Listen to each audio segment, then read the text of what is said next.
Le médecin, docteur et prix Nobel de la paix Denis Mukwege déclare la levée du moratoire sur l'exécution de la peine de mort inconstitutionnelle, en se fondant sur les articles 16 et 61 de la Constitution. Aussi étonnant que cela puisse paraître, ce raisonnement est à la fois vrai et faux. Et nous allons vous le démontrer au travers de cette vidéo. Contexte. Les organisations de défense des droits humains s'inquiètent d'une grave régression de l'administration Tshisekedi. Le gouvernement de la République démocratique du Congo vient de violer ses engagements internationaux en matière de protection des droits de l'homme, mais en même temps aussi, il viole la Constitution de la République démocratique du Congo, en ce que l'article 61 de cette Constitution interdit l'application de la peine de mort. Depuis le moratoire décidé par l'ancien président Joseph Kabila, les condamnations à mort étaient jusqu'ici systématiquement commuées en peine de prison. Vous savez que ce n'est pas des gaietés des cœurs que nous avons évidemment sous la direction du président de la République comme gouvernement levé l'option de lever les moratoires sur la peine de mort. Mais parce que nous sommes... j'ai vu notamment l'Union européenne encore, elle, réagir à ces propos. Nous comprenons leur réaction, mais nous sommes dans un contexte précis où nous voulons justement arrêter des morts des Congolais que nous comptons par millions. Et si pour arrêter les nombres de morts congolais par millions, il faut passer par la restauration de la peine de mort pour ceux qui les méritent, nous n'avons pas le choix. Nous n'avons pas d'autre choix en face de la traîtrise qui est constatée de manière régulière lorsqu'il faut monter et faire des opérations contre l'ennemi. Nous sommes le gouvernement, nous devons nous assumer et je pense que cette décision a été prise pour des besoins spécifiques. Ma collègue de la justice, je pense, a pris une autre circulaire qui les montre et qui l'atteste et qui fixe je pense, les infractions ou les comportements qui sont constatés. Je pense que des mesures seront prises pour que chaque fois que justice devrait être dite de cette manière, que cela soit des sorts qui sont mérités. Donc il y aura un processus d'encadrement particulier qui se fera. Ce ne sera pas à la tête du client, on se réveille un matin, on se décide, Monsieur Pichu Moulumba, vous êtes éligible d'un non. C'est parce qu'il y aura des faits suffisamment documentés qui permettront d'arriver à cette conclusion. Donc, on comprend bien ceux qui réagissent, mais nous savons tous qui est les plus grands tueurs dans l'Est. On ne les cite pas. On pense qu'au contraire qu'il faut continuer à travailler avec lui, mais tout ça, ça relève de l'injustice et nous prenons des mesures en interne pour répondre à ces questions.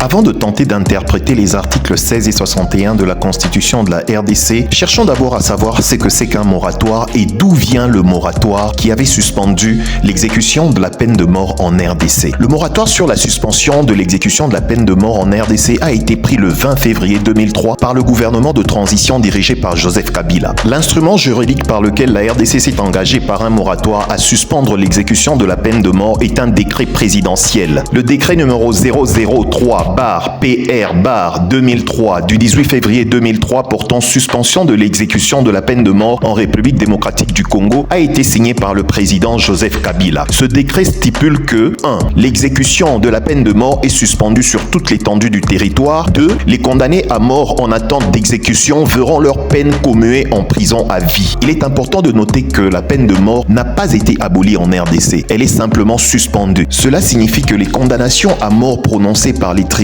continuent de l'être, mais les exécutions ne sont pas effectuées. Un moratoire, par définition, est un terme juridique qui désigne une décision d'accorder un délai ou une suspension volontaire d'une action. Cette mesure est généralement mise en place en raison des circonstances particulières telles que des situations de guerre. Cela étant dit, nous pouvons à présent démontrer la fausseté des arguments du docteur Denis Mukwege. La peine de mort est l'une des sanctions pénales prévues par le Code pénal militaire de la RDC. L'article 26 de ce Code pénal militaire énumère les peines applicables par les juridictions militaires qui sont 1. La mort par les armes, 2. Les travaux forcés, 3. La servitude pénale, 4. L'amende, 5. La confiscation spéciale, 6. La dégradation, 7. La destitution, 8. La privation de grade ou la rétrogradation, 9. L'interdiction temporaire de l'exercice des droits politiques et civiques. Outre ces peines pour les militaires, l'arrêté du gouverneur général du 9 avril 1898 relatif aux exécutions capitales, en son article 1er, précise les modes d'exécution pour les militaires et pour les civils. Article 1er. Les exécutions exécutions capitales se feront par pendaison pour les civils, par les armes pour les militaires. A contrario de ces dispositions du droit pénal, le docteur Denis Mukwege soulève 2 articles de la Constitution qui sont les suivantes. Lisons. La personne humaine est sacrée, mis en gras. L'État a l'obligation de la respecter et de la protéger. Toute personne a droit à la vie, mis en gras, à l'intégrité physique ainsi qu'au libre développement de sa personnalité dans le respect de la loi, de l'ordre public, du droit d'autrui et des bonnes mœurs. Article 61. En aucun cas et même lorsque l'état de siège ou l'état d'urgence aura été proclamé, mis en gras, conformément aux articles 85 et 86 de la présente Constitution, il ne peut être dérogé aux droits et principes fondamentaux énumérés ci-après. 1. Le droit à la vie, mis en gras. 2. L'interdiction de la torture et des peines ou traitements cruels, inhumains ou dégradants. 3. L'interdiction de l'esclavage et de la servitude. 4. Le principe de la légalité des infractions et des peines. 5. Les droits de la défense et le droit de recours. 6. L'interdiction de l'emprisonnement pour dette. 7. La liberté de pensée, de conscience et de religion. Vous comprendrez donc que pour le docteur Denis Mukwege, seules les parties mises en gras l'intéressent. Or, la compréhension de ces articles se retrouve dans les parties qu'il a ignorées que voici. Article 16, paragraphe 2. Toute personne a droit à la vie, à l'intégrité physique ainsi qu'au libre développement de sa personnalité dans le respect de la loi, de l'ordre public et du droit d'autrui et des bonnes mœurs. Une conditionnalité qu'il a sciemment ignorée. Article 61. En aucun cas et même lorsque l'état de siège ou l'état d'urgence aura été proclamé, il ne peut être dérogé aux droits et principes fondamentaux énumérés ci-après. Nous attirons ici votre attention sur l'alinéa 4 qu'il n'a pas mis en gras, le principe de la légalité des infractions et des peines. Alors nous disons au docteur Denis Mukwege que puisque la peine de mort se trouve dans nos lois, nous ne pouvons donc en aucun cas y déroger. Il existe une énorme différence entre le droit constitutionnel et le droit pénal. Cette différence réside dans leur objet et dans leur domaine d'application. Le droit constitutionnel concerne l'étude des règles fondamentales qui organisent l'État, définissent les pouvoirs publics et garantissent les droits fondamentaux des citoyens. Il s'intéresse aux institutions politiques, aux principes démocratiques et aux droits de l'homme. Le droit constitutionnel encadre la vie politique et institutionnelle d'un pays en définissant les règles de fonctionnement de l'État. Le droit pénal, quant à lui, est une branche du droit qui régit les infractions, les peines et les procédures pénales. Tandis que le droit constitutionnel s'applique à l'ensemble du pouvoir public et des citoyens, le droit pénal, quant à lui, s'applique uniquement aux personnes qui ont commis des infractions. Et il a aussi pour objectif de dissuader la commission des nouvelles infractions. Vous aurez donc compris que l'article 16 et l'article 61 de la Constitution ne sont pas appropriés pour justifier l'inconstitutionnalité de la peine de mort. Cependant, nous avions dit au départ que l'inconstitutionnalité de la levée de ce moratoire pourrait effectivement être inconstitutionnelle. Mais sur quel fondement? Sur fondement de la violation de 2 principes de droit, celui de la hiérarchie des normes et celui du parallélisme des formes. Car une note circulaire ne peut pas abroger un décret présidentiel. En conséquence, tout juriste averti comprend donc que le moratoire n'est pas encore abrogé. Et nous en ferons la démonstration dans la prochaine vidéo. Nous vous remercions sincèrement de nous avoir écoutés jusqu'ici. Nous vous prions d'aimer et de partager cette vidéo